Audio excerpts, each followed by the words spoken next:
across the Massachusetts line. The morning sky is beginning to show some streaks of light over in the east there behind our mountains. The morning star always looks wonderfully bright. And we still have to go, doesn't it? Well, I better tell you how our town lies. Up here is the main street. We left that way to the railway station, tracks go that way. Pony town over across the tracks and some connect families. This is our congregational church. Across the street is the Presbyterian, Methodist Unitarian over there, Baptist down in the hollow by the river, and Catholic over beyond the track. This over here is our town hall and post office combined, rails and basement. Brian will give a speech in these very steps here. Well, along here is these old stores, horse blocks and chicken posts in front of them. The first automobile has come along in about 5 years, belongs to Bates Cartwright, our little citizen. High school over yonder over there, and the grade school still farther over. Quarter of 9 mornings, noon times, and afternoons, the whole town can hear the yellow screams in those schoolyards. Over there is Miss Morgan's drugstore, and this is the grocery store. Most everyone in town manages to look in these 2 stores at least once a day. Well, this is Doc Wood's house, and this is the back door. And here's some scenery for those who think they have to have scenery. This is Mrs. Wood's garden. Corn, trees, beans, hollyhocks, beans, and a lot of burdocks. In those days, our newspaper used to come out twice a week, the Global Corner Centennial. And this is Editor Webb's house. And this is Mrs. Webb's garden, just like Mrs. Beard's, and there's a lot of sunflowers in it, too. And right here in the middle is a big butternut tree. Nice town, you know what I mean? Nobody there or monsters ever come out of their stars, you know. Early 1670, 1670, 1680. And there's Golders, Gidgets, Cartwrights, and Hearses. They maybe go around till now. Well, like I said, it's just before dawn. There's that kid, coming up down Main Street to stop off in that baby cage. Mrs. White and Mrs. Griggs coming downstairs to get breakfast.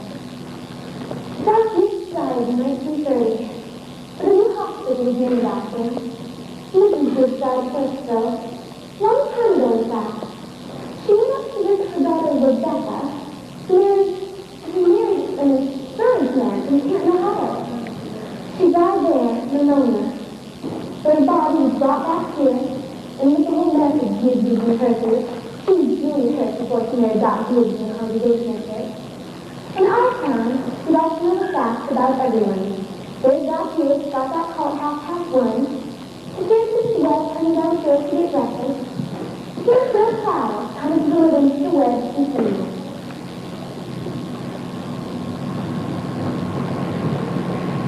Morning, Doc, kid. Morning, Joe. Is somebody sick?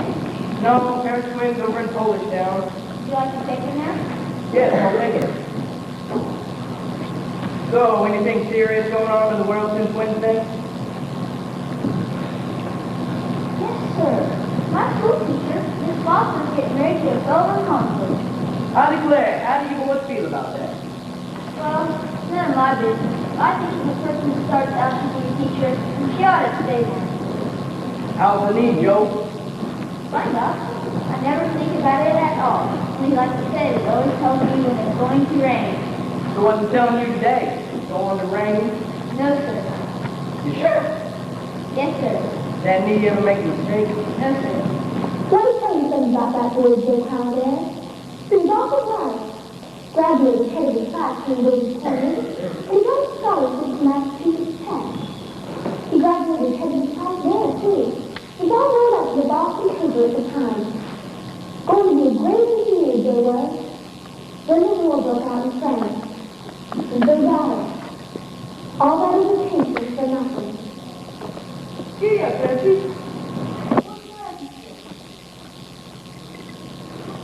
Morning, Doc. Morning, Howie. Somebody sick? No, pair of twins over in Mrs. Lord's lobby. Goodness. This has to be every year. Going to rain, Howie? No, no, fine. Come on, Bessie. Hello, Bessie. How old is she, Howie? Going on 17. There's all mixed up about the ground. Ever since the Walmart system for real business. What's really something to say? Keep going on the whole trip. Good morning, Howie.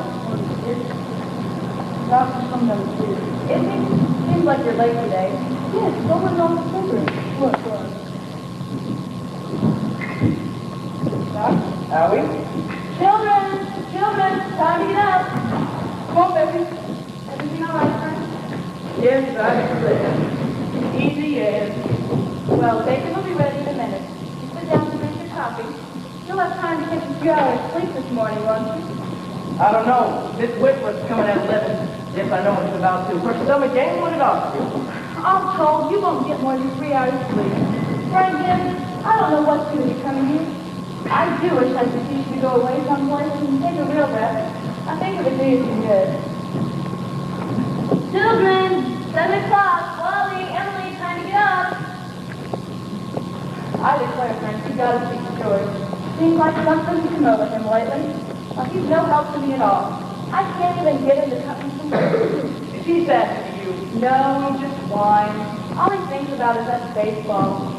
George, Rebecca, you'll be late for school. George! George, look sharp. Don't you hear your mother calling you? Yes, Ma.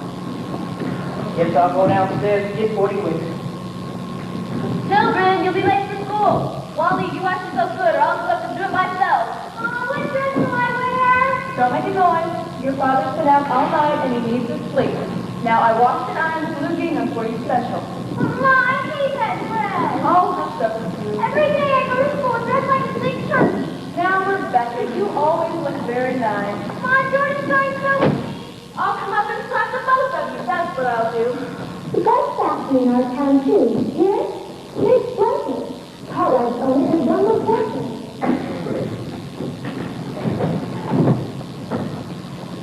Children, now I won't have it. Breakfast is just as good as any other meal, and I won't have you gobbling like wolves. Little drinks for growth, that's a fact. Put away your books, Wally. Aw, Mom, by 10 o'clock, I gotta know all about Canada. You know the rules as well as I do. No books at the table. As for me, I'd rather have my children healthy than bright. I'm both, Mom, and you know I am. I'm the brightest girl in school for my age. I'm a wonder for memory. Eat your breakfast. I'm bright, too. I'll speak to your father about it when he's rested. Seems to me 25 cents a week is enough for a boy your age. Well, I don't know how he spends it. How do you spend it all? Oh, Mom, I got a lot of things to buy. Strawberry popcorn. That's what you spend it on.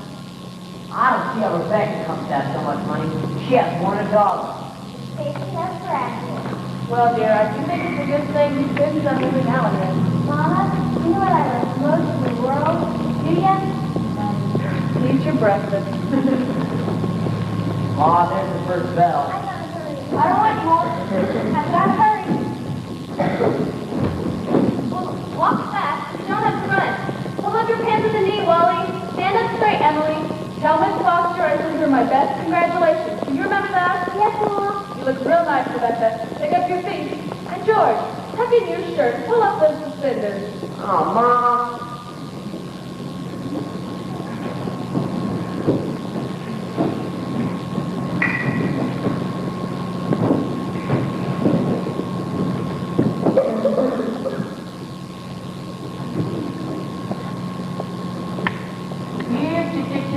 Here, chick. Come, go away. Here, chick. What's the matter with you? Fight. That's all you do. Oh, don't be scared. Nobody's going to hurt you. Good morning, Myrtle. How's your cold? Well, I still get that tickling feeling in my throat. I told Charles I didn't know that go to car classes tonight. Wouldn't be any use. Well, have you tried singing over your voice? Yes, but somehow I can't do that and stay on key. While I was resting myself, I thought I'd bring some good beans. Oh, here, let me help you. Beans to be good this year. Yes, I decided to put up 40 quarts if it kills me. Children say they hate them, but I noticed they've been able to keep them down all... Now, Myrtle, there's something that I've got to tell you because if I don't tell someone, I'll burst. Oh, I tell you again. Give me some more of those beans. Myrtle, did one of those second-hand furniture men from Boston come to see you last Friday? No, but he called on me. First I thought he was a patient wanting to see the doctor. Then he wormed his way into my parlor and Myrtle Webb, he offered me $350 for Grandmother Whitworth's highboy as I'm sitting here. Why, Julie, yes. Yes, that old thing was so big and it's so old, and I didn't know where to put it, and I won't give it, said Mr. Wilcox. Well, you're going to take it, aren't you? I don't know. You don't know? $350? What's come over you? Well, if I could get the doctor to go away someplace to get a real rest, I'd sell it like that. You know, Myrtle, it's been the dream of my life to see Paris France. I don't know. Sounds crazy, I suppose, but for years I've been telling myself that if we ever had the chance, Well, how does the doctor feel about it? oh, I did beat it out of the bush a little and said that if I got a legacy, that's the way I put it, I'd make him take me somewhere. What did he say? Oh, you know him. Why, I haven't heard a serious word out of him since I've known him.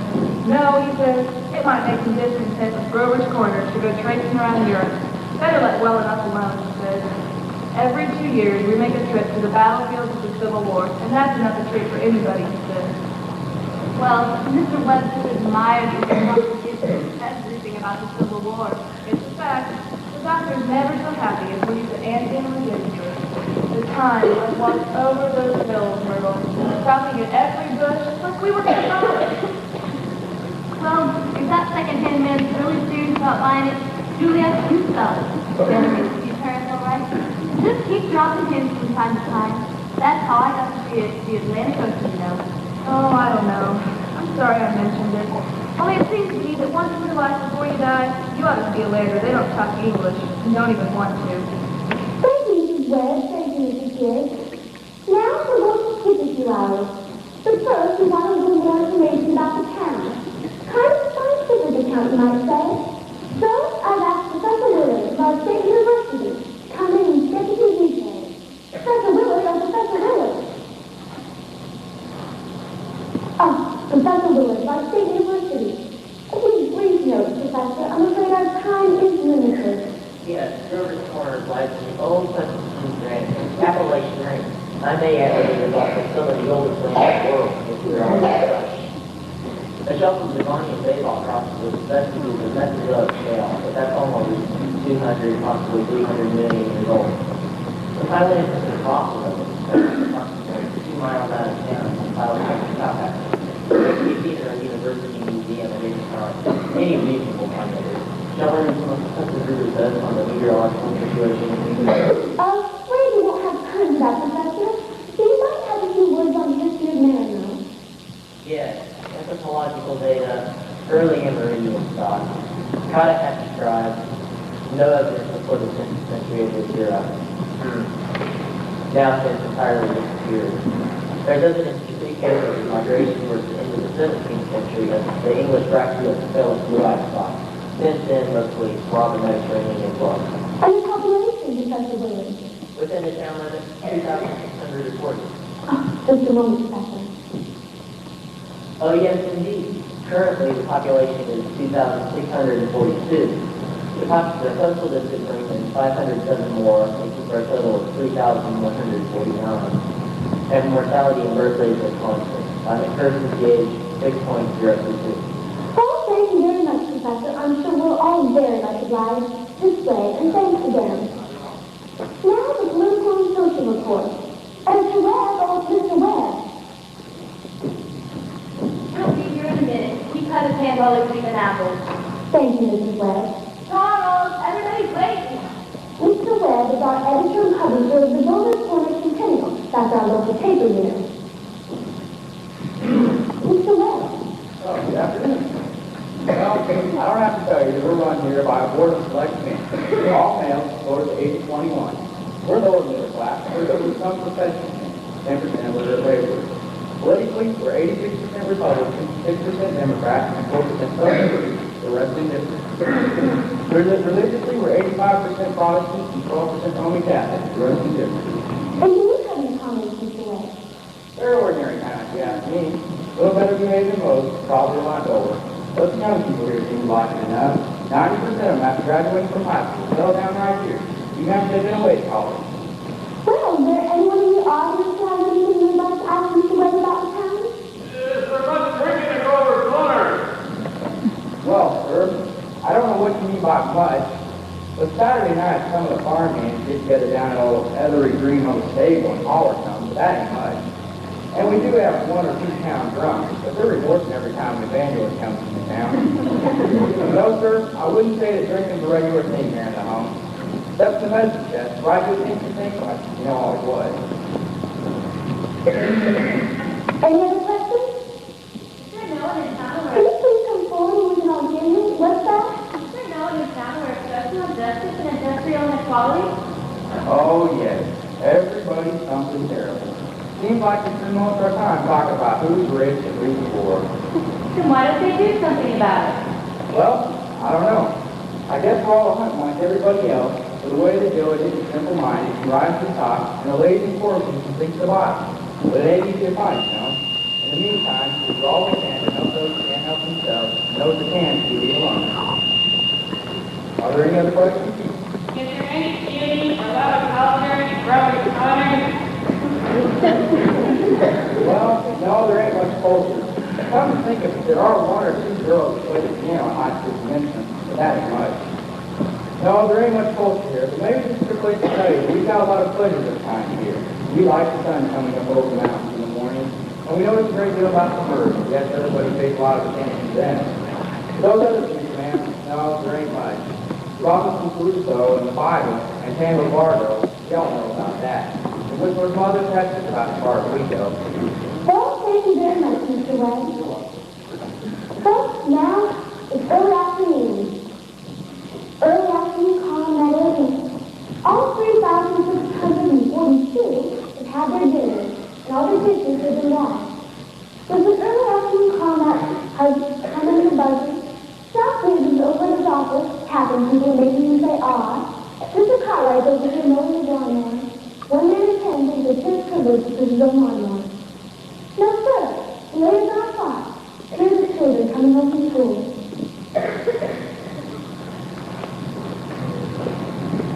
I can't, Lois. I've got to go home and help my mother. I promise. Emily, Mark Temple, what do you think you are today? Oh, Papa. Why don't you tell me to say that straight? The lesson is combination. I just don't listen. Golly, I never got it. It's a great lady.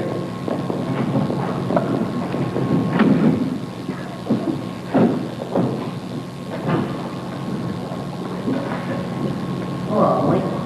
Hello, George. You made a fine speech in class today. Well, I was really ready to make a speech about tomorrow at doctor. But the last week was talking to talk about the relief instead. What's another one time on both of them? Gee, it's funny, Emily. From my window up there, I can just see your head nuts, and you're doing your homework over in your room. Why can you? You certainly do stick to it, Emily. I don't see how a person just sits still that long. Well, I think it's something you have to get through. Yeah. I don't mind it, really. It happens sometimes. What do you think, Emily? Me and you might work out kind of a system between your window and mine. You could give me some hints on some of those algebra problems. I don't mean the answer, of course not, Emily. Just a little hint. Oh, I think hints are allowed. So, if you get stuck to it, just listen to me and I'll give you some hints. Emily, you're just naturally bred, I guess. I figure that's just the way it is before. Yeah. See, I want to be a farmer. My group says whenever I'm ready, I can come and work on his. The house and everything. Yeah. Well, good afternoon, Emily. Good afternoon, Miss Webb. Good afternoon, George. So long, Emily. So long, George. George did let himself have a real conversation, too. Why, he's growing up. How old is George to be? Oh, I don't know. He must be almost 16. Mama, I made a speech in class today, and it's very good. You must recite it to your father at supper. What was it about? Louisiana Christmas. It's like the field doctors at school. I didn't make speeches all my life. Mama, I was thinking that. Try to get them a little bigger if you can. Mama, will you answer me a question? Serious? Serious, please. Not serious. Mama, am I good looking? Why, of course you are. All my children have got good features. I'd be ashamed if they hadn't. Oh, Mama, that's not what I mean. What I mean is, nobody told you yet. You have a nice and pretty face. I've never heard of such foolishness. Oh, Mama, you never told the truth about anything. I am telling you the truth. Mama, were you pretty? Well, yes, I was, if I didn't mention. I'm the prettiest girl in town next to Mamie Conrad. But Mama, you got to say something about me. Am I pretty enough to get anybody? To get people interested in me? Emily, you make me tired. Now stop it. You're pretty enough for all normal persons. Now come along and bring that bowl. Oh, Mama, you're no help at all. Thank you, Mrs. Webb. Thank you, Emily. Now I'm going to interrupt again. You see, we want to find out a little bit more about the town and school or something. Well, now is a good time, Emily, to tell you that the Cartwright interests are building a dance in Golden Corners. And they've asked a friend of mine that they should put in this cornerstone to keep it a look up and give up 1,000 years from now. We're putting in a copy of the Constitution, a copy of the New York Times, and a copy of Mr. Webb's Container, and of course a Bible. But it's like a Babylonian time. It's where these people live.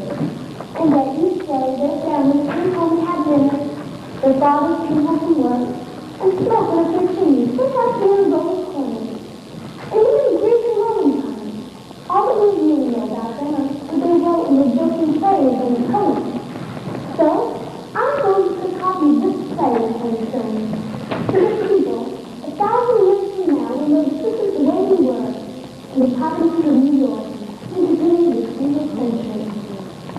So, an awful lot of time's gone by, and the big tide pass is going on over at the Congregational Church. The children are upstairs at home doing their homework, and the day is running down like a tired clock.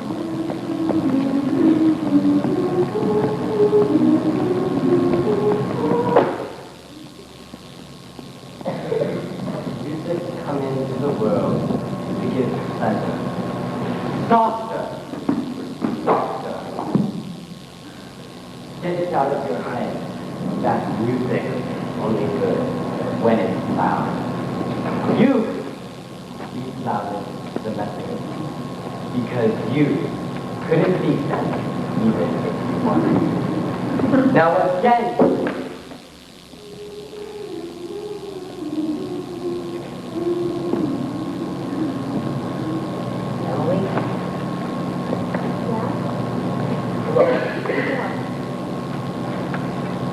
Emily, did you get the third problem? Which? Third. Why, yes, George. Actually, he said them all. Wow. Give me a hint. I'll tell you one thing. The answer's in the yard. Yard? Square yard? Oh. Square yard. Yes, George. Don't you see? Yeah. Square yard, the wallpaper. Wallpaper. Oh, now I see. Thanks a lot. You're welcome. My, isn't the moonlight terrible? Choir practice going on. I think if you hold your breath, you can hear the train all the way to the hear it? What do you know? Well, I guess I better get back to try for Night, Emily. Good night, George. Before how many of you will be able to sing Tuesday afternoon and sing at Fred Show your hand. That'll be fine. That'll be right. Now we'll do the same music for James Crowe last month. Now we'll do Art Thou Weary? Art Thou Weary? It's a question, ladies and gentlemen. Naked heart. Ready?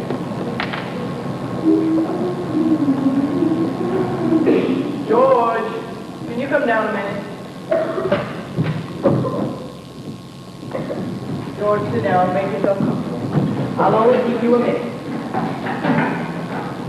Now, George, how old? 16. Almost 17. And what do you plan to do after school's over? You know, Bob. I want to be a farmer. Work on Uncle Luke's farm. You'll be willing, will you, to get up early every morning and cook meals all day long and milk and feed the stock? Sure, Dad. What do you eat? Well, son, you see, when I was in my office this morning, I heard a funny noise. And what do you think that noise was? It was your mother chopping wood. There you see your mother getting up early every morning, cooking meals all day long, washing and ironing, and still she has to go out the back and chop wood. I guess she just got tired of asking her, gave up and decided to do it herself. And you use wet, of course, she keeps nice for you and eats her meals. And then you just run off and play baseball.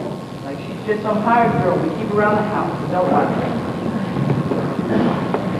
Well, George, I knew all I had to do was bring it to your attention. Thank you, son. Now, George, I decided to raise your spending money to 30 cents a week. Not for chopping wood, of course, but as a gift that you give to your mother. But you're getting older now, and I'm sure there's lots of things you must find to do. Let's see, tomorrow will be your payday. You can count on it. I suppose Rebecca wants more, too. Where's your mother? Choir practice never ran late before. It's only 8:30, Pa. I don't know why she's in that old choir ring, but she hasn't had any more voice than an old tracing around the streets at this hour of night. Well, son, I think it's about time we retire.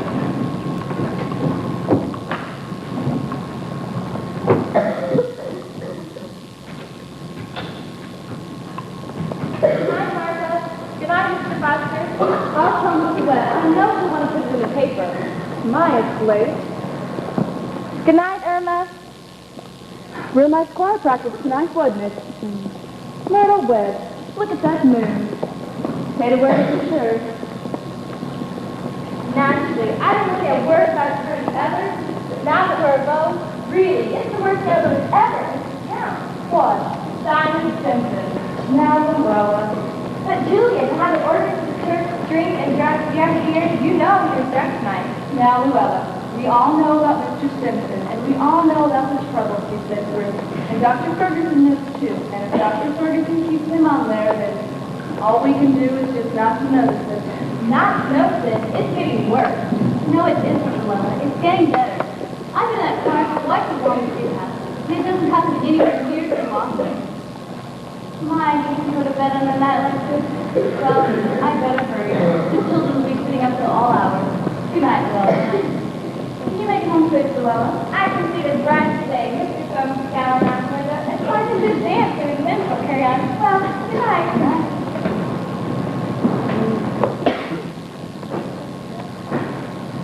You had a real nice time. You're late, son. Oh, Frank, ain't you wonderful? And you stopping at the corner to gossip with a lot of hens. Oh, Frank, don't be grouchy. And I'm sorry to know Helix doesn't live much. There. Isn't that better? So, what'd you do all the time I was away? Oh, I read as usual. So what was the girls gossiping about tonight? Well, believe me, Frank, there is something to gossip about. Simon Simpson. Worst I've ever seen him. Frank, how will that end? You know Dr. Ferguson can't forgive him forever. I guess I know more about Simon Simpson's affairs than anybody in this town. Julia, some people just ain't made for a small town life. I don't know how that'll end, but there's nothing we can do. Come on, let's see. No, not yet. Frank, I'm worried about you. What are you worried about? I think it's my duty to make plans for you to get a real rest, and if I get that legacy, well, I'm going to insist on it. Now, Julia, there's no sense in going over that again. Frank, you're just unreasonable. Come on, Julia, let's get inside. First thing you know, you'll catch cold. I gave George a piece of my mind tonight. I reckon you'll have your woodshop for a while anyway. No, let's get it. Oh, dear, there's always so many things to pick up. You know, Frank, Mrs. Fairchild locks her door every night. All the people in that part of town do. They're all getting citified, that's the trouble. They haven't had enough to fit the burglar, and that's a fact.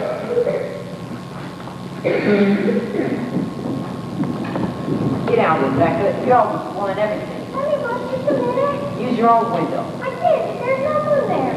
George, you know what I think? I think we should near and near, and there's going to be a big explosion. You don't know anything, Rebecca. Who would get here and here? The men who set up all night with telescopes and see it, and they tell about it, it'd be in all the papers. Is it showing on South America, Canada, and half the whole world? Well, probably is. 9:30. Most of the lights are out in these corners. No, there's Constable Warren, trying to do it on Main Street. Here comes Editor Webb after putting the newspaper to bed. Oh, good evening, Bill. Quite a moon out tonight. Yep. Yeah, it's not counting the down pretty well. Well, time is different. I just want quite that. There he is now. Good evening, Simon. Town seems to settle down pretty well tonight, Simon. Guess we better do the same. Simon? Yes, Simon. Town seems to settle down pretty well for the night. Can I walk along with you away, Simon? Oh, good night, Simon.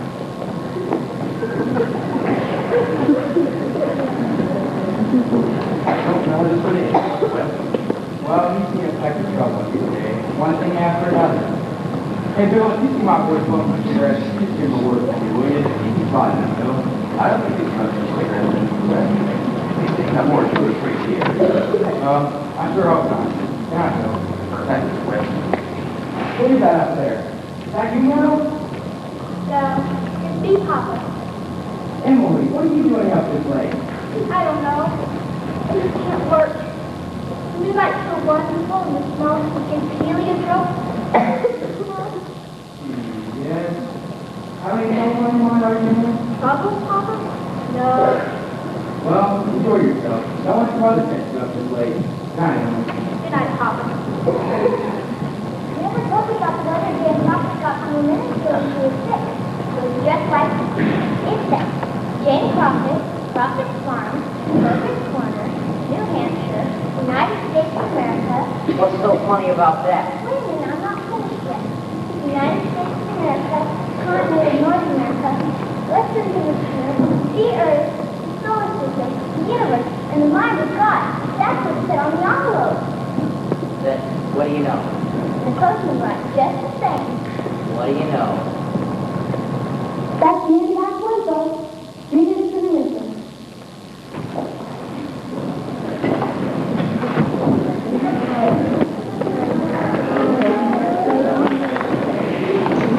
Well, this time 3 years have gone by.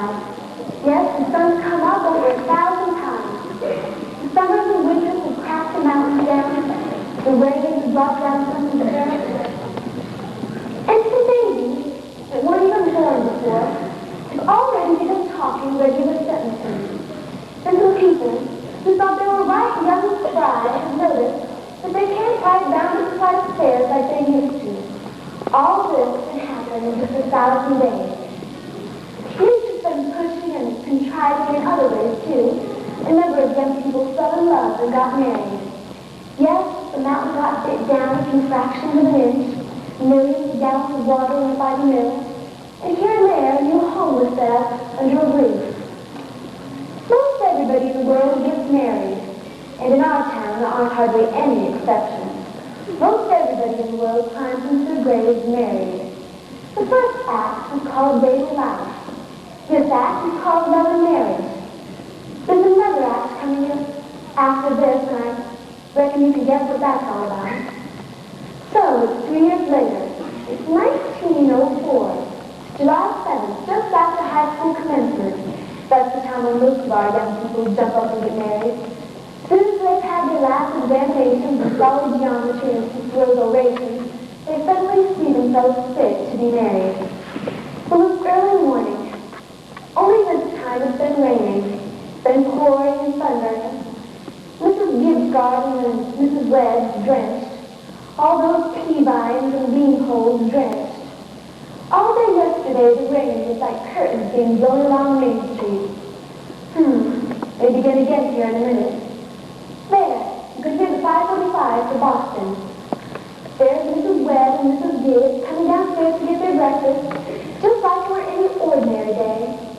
I don't have to point out to the women in my audience that each of these ladies has cooked 3 meals a day, one for 20 years and the other for 40, and no summer vacation. They've each raised 2 children apiece, cooked and cleaned house, and never a nervous breakdown. It's like one of those Midwest poets used to say, have to love life to have life, and you have to have life to love life. It's what they call the vicious circle. So there's Howie Newsom coming down Main Street, and there's Cy Crowd delivering the news, just like her brother before. Here, Becky. Morning, Howie. Morning, Doc. Anything you want to know about? Nothing much. It's good for Newsom about the best baseball pitcher, but one of them ever had. George Gibbs. 13 years. He can pitch and run bases too. Yep, I come on. Now see, Howie could give up a thing like that, just to get married. Would you, Howie? Yes, sir, Doc. Never had another comment on it. What will it do? Well, I'm seeing if there's anything I can do to prevent a flood. River's been rising all night. Doc, also listening to about George Gibbs and trying to baseball. Yes, sir. That's the way it goes. Back in 84, he had the players hot. Even George Gibbs could touch him. Named Hank Todd. Worked down the Maine, became a partner. Wonderful ball player. Howie, what's the wind look like to you? Okay, man. I think never played for good. Sure hope so. Bye. See you, Howie. Good morning, Howie. Think it's gonna rain today? Morning, kid. Rain so hard, I didn't know we were up. Certainly hope it will. How much more to get? Let's see. I'm gonna have a house full of relations today, Howie. Looks to me like I'll need 3 announcements to a grade. Oh, they'll be very happy. No, they will. Thanks a lot, Howie. Tell your wife I hope she can make it there to the wedding. She'll be there. She'll be there.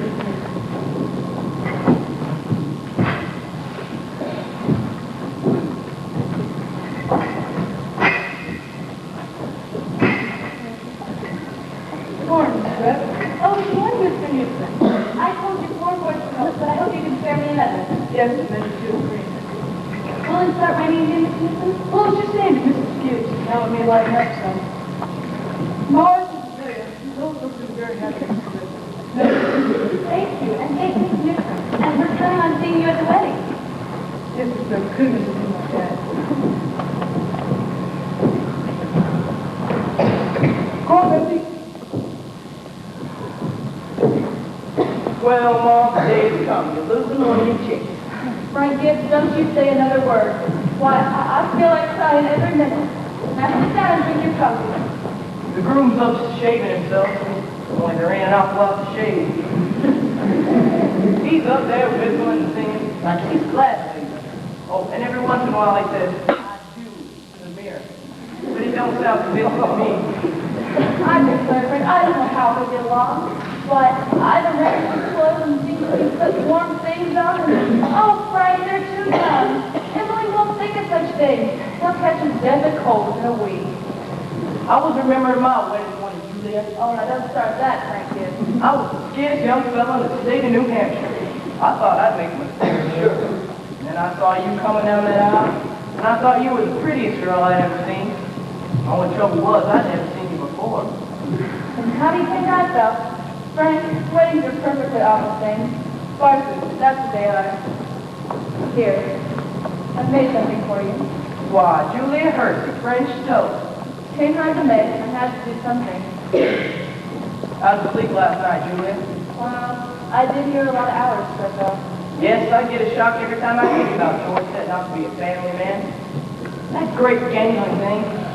See, the relationship between father and son is the darndest awkward. Mothers and daughters to a picnic, let me tell you. You know what I was worried about most when I married you, Julia? Don't go along with you. I was afraid we wouldn't have material for conversation. It won't last us a few weeks. I thought we'd run out and eat our meals in silence, and that's the fact. We've been married for 20-some years now without any noticeable barren stuff. Well, good weather, bad weather, ain't for a choice, but I always find something to say. Have you heard Rebecca turning around upstairs? No, only day of the year Rebecca has been managing everybody else's own business up there. She's locked up in a room. I got the impression she was crying. Lord's sake, this has got to stop. Rebecca! Rebecca! Stand and get your breakfast. Morning, everybody. Only 5 hours to be. George, kid, where are you going? 7 across the grass to see my girl. Now, George, you put on your overshoes. It's raining torrent. You don't go out of this house unless you're prepared for it. And pull up those suspenders. Oh, Mom.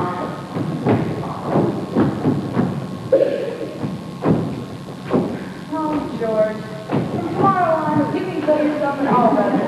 But when you live in my house, you'll live wisely, thank you. Thank you, whether you can call it 7 in the morning. Here. Take a cup of coffee first. Back in a minute.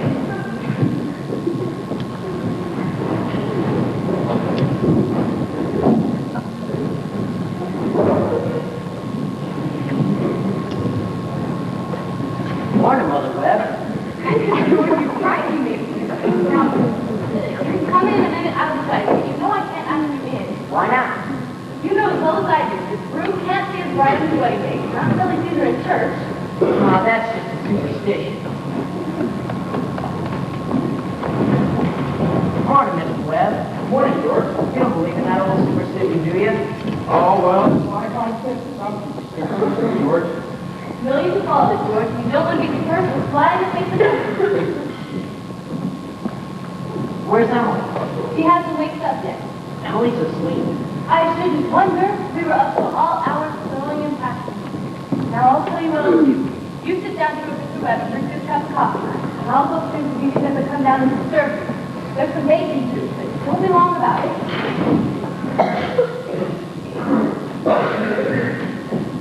Well, George, how are you? Oh, fine. I'm fine. Mr. Webb, what sense could there be in a superstition like that? Oh, well, on our wedding morning, girls heads have to be full of clothes or one thing or another. Don't you think that's probably it? I never thought of that, Mr. Webb. Yeah, girls have to be, might have been nervous on the wedding morning. I wish a fella could get married without all that marching up and down. Well, every man that's ever lived, George, has thought of it that way. But it hasn't done any good. For a while now, the women folks have it all to themselves. A man looks pretty small at a wedding, George. All those good-looking women standing shoulder to shoulder, making sure they're not tied in a mighty public place. But you believe in it, don't you, Mr. Webb? Oh, yes. Oh, yes, don't get me wrong, my boy. Marriage is a wonderful thing. Wonderful thing indeed. Don't you forget that, George. No, sir. Mr. Webb, how old were you when you got married? Well, I'd had a little time to get settled down. But Mrs. Webb, she wasn't much older than what Emily is now. Oh, age has much to do with it. Not compared with other things. Mr. Webb, can you give me some advice on getting married? Well, I was thinking the other night of some advice my father gave me. Charles, he said, Charles, start out from the beginning, showing them who you are. Give them an order even if it doesn't make any sense, just so she'll learn to obey. If anything about your wife irritates you for conversation or anything, just get up and leave the room. That'll make it clear to her, he said. Oh, and another thing. Never, never let your wife know how much money you have. Never. Mr. Webb, I don't think So, I took the opposite of my father's advice, George, and I've been happy ever since. Let that be a lesson, George. Never take advice on personal matters. Hey, George, are you going to raise chickens on your farm? What? Are you going to raise chickens on your farm? Oh, Uncle Luke's never been much interested. Well, a book came in my office the other day on the 5 systems of raising chickens, and I'd like you to read it. I'm going to do in a small way. I'm going to incubator and sell it. Are we talking about that old incubator again? Oh, Myrtle, if you want to give the boys some good advice, I'll go upstairs and leave you home. George, Emily's got it necessary to your preference. She says you were love, but she doesn't lay eyes on you. Goodbye. Myrtle, I guess you don't know about that old superstition. What do you mean, Charles? Ever since the caveman, no bridegroom should see his father-in-law on the day of the wedding or near him. Now, you remember that, Myrtle. Well, thank you, Mr. and Mrs. Webb. Now I'm going to have to interrupt you again here. You see, we want to find out how all this began, this wedding, when spending lifetime together. I'm also interested in how things like this began. That's right, boys, come on down. Well, you all know how it is. You're 20 or 21, and you make some decisions. And swoosh, you're 70. You've been a lawyer for 50 years, and that white community. How do such things happen? George and Emily are now going to show you the conversations they had when they first knew that the same those that were meant for each other. Now, George and Emily will be coming out of school at 3 o'clock, and George has just been elected president of the junior class, and as a student, he should be president of the senior class, all next year. Emily has been elected class treasurer and secretary. I don't have to tell you how important that is. Yes, here we are, coming down Main Street now. I can't believe we've got to go home. Why? Oh, Ernestine, come over tonight and do Latin. Isn't that the worst thing? Tell your mother you have to. Goodbye. Goodbye, Helen. Goodbye, Fred. Emily, can I carry your books on for you? Why, thank you. It is far. Excuse me a minute, Emily. Say, Bob, if I'm a little late to start practicing without me, give Justin some long highways. Goodbye, Lindsay. Bye, Libby. Emily, why are you mad at me? I'm not mad at you. You've been treating me so funny lately. Since you asked me, I'm going to say right out for it. Goodbye, Miss Cocker. Bye, Miss Cocker. What is it? I don't like the whole change that's come over here in the last year. I'm sorry if that hurt your feelings, but I got to tell the truth and say it up. A change? What do you mean? Well, a few years ago, we used to like you a lot. We used to watch you do everything. Because we've been friends so long, and you began spending all your time in baseball. You never stopped to see any friends anymore. Not you, your own children. You've gotten awful cute, stuck up, and all the girls say so. They may not say so to your face, but they say so behind your back. And it hurts me to hear them say so. But I have to agree with them a little. I'm sorry that hurts your feelings, but I'm not sorry I said it. I'm glad you said it, Emily. I never thought that such a thing was happening to me. I guess it's hard for faults not to be many of a fellow's character. Well, I always expected you to be perfect. And I think you should be. I don't think it's possible to be perfect, Emily. My father is. As far as I can see your father is, there's no reason on earth why you shouldn't be too. I feel it's the other way around. Men aren't naturally good. Girls are. Well, I will tell you right now, when I was out, it's not easy for a girl to be perfect as a man. You girls are more nervous. No, I'm sorry I said all that about you. I don't know what made you say it. It's not the truth. And I just definitely feel not important to say. Would you like to go get an ice cream soda or something before we go home? Yes, I would. Well, hello, George. Hello, Emily. What do we have? Why, Emily Webb. What have you been crying about? She just got out the camera this morning. She almost got hit by the Harvard School wagon. Everybody says Tom Huckins drives like a crazy man. You have a drink of water, Emily. You look all shook up. Have to look both ways before crossing Main Street these days. What do we have? I'll have the strawberry chocolate. And you No, Emily. Have an ice cream soda with me. 2 strawberry ice cream sodas this morning. 2 strawberry ice cream sodas. Yes, sir. Yes, sir. There are 125 horses in Grover's Corners this minute I'm talking to you. State inspector was in here yesterday. Now they're bringing in all those automobiles.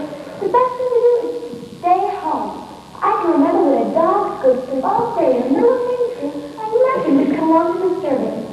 Well, here you are, enjoying. Yes, Mrs. Ellis, what can I do for you? No, Emily, don't think of that. We're celebrating our election. And do you know what else I'm celebrating? I'm celebrating because I got a friend who tells me all the things that ought to be told me. George, please don't do that. I didn't know what you were saying. It's not the No, truth. Emily, you stick with it. I'm glad you said this, kid, but I'm going to change. You'll see. You bet I'm going to change. And Emily, you do me a favor. If I do go away to State Agriculture College next year, will you write me a letter once in a while? I certainly will. I certainly will, George.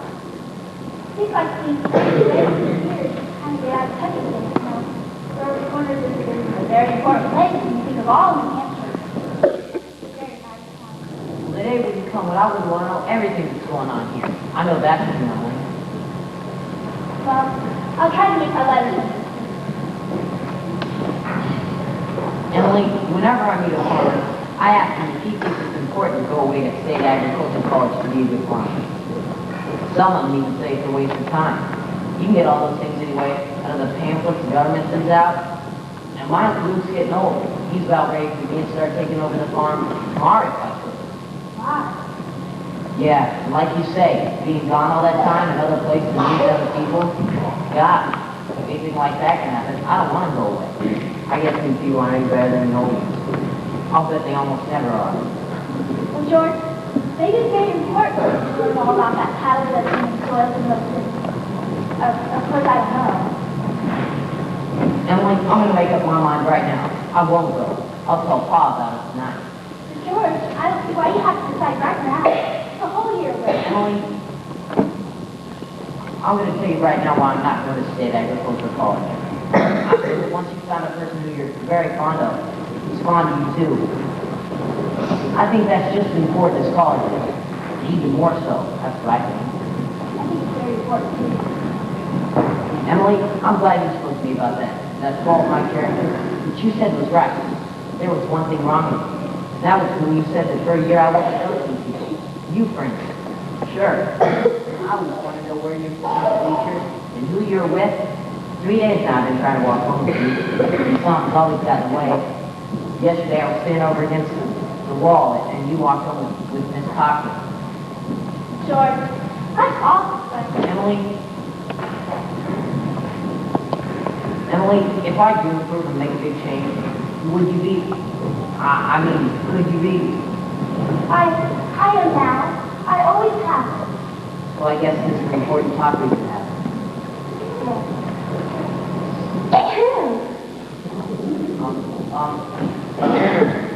Wait just a minute, I'll walk over, Emily.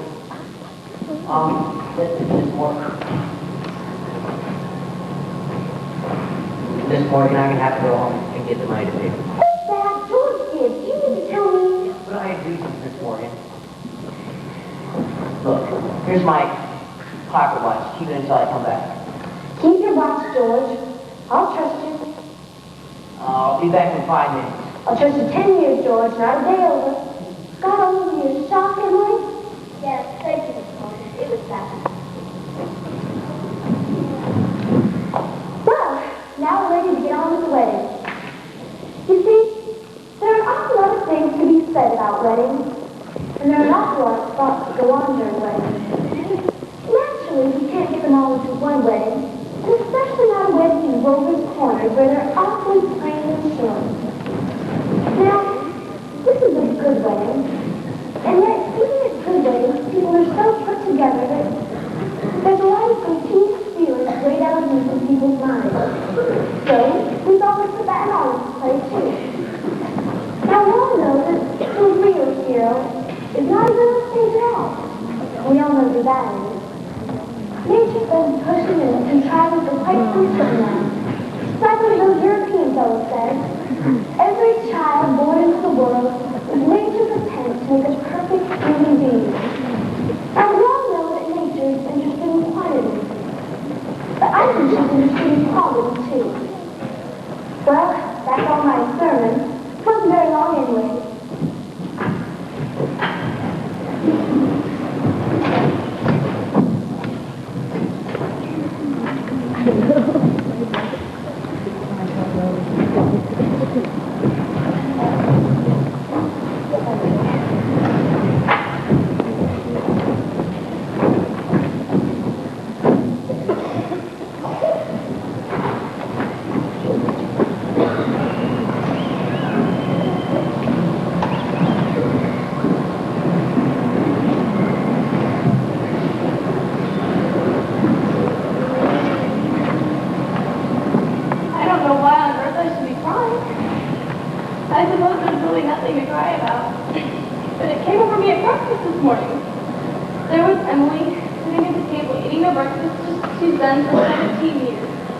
And now she's going off to eat at someone else's house. I suppose that's it. And Emily, she suddenly said, I can't eat another mouthful. And she put her head down on the table and she cried. Oh, I've got to say it to you. There's something downright cruel about sitting on girls in American place. I hope her girlfriend's a told her a thing or two. It's cruel, I know, but I couldn't bring myself to say anything. I went into it planning for that myself. The whole world's wrong. That's what's the matter. Here they come.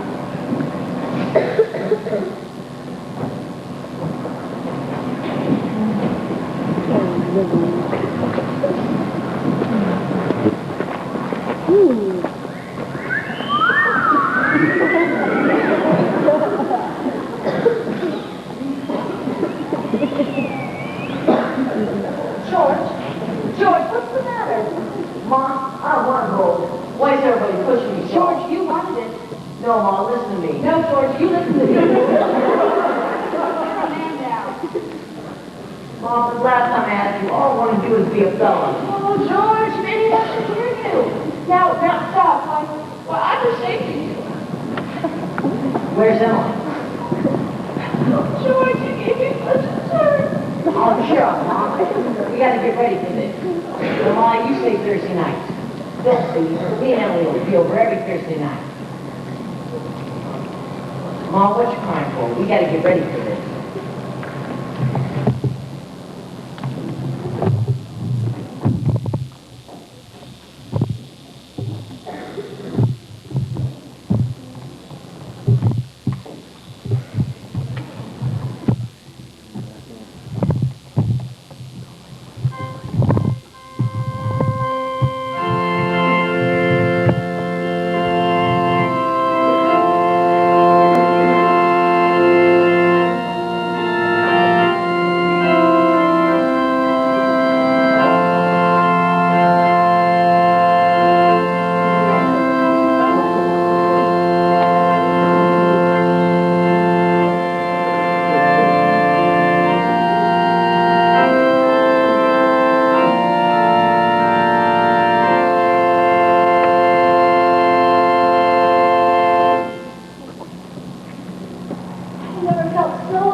I now pronounce you husband and wife. George, you may kiss your bride.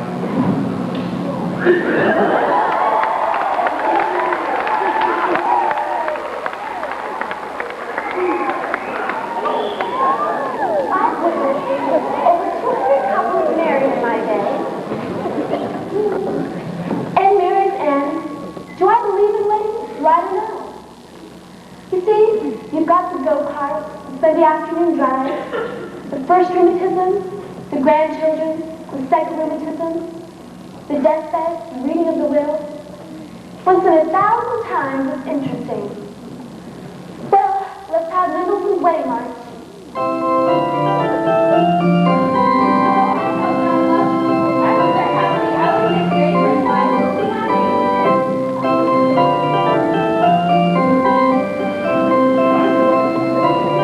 That's your last two, folks. 5 minutes intermission.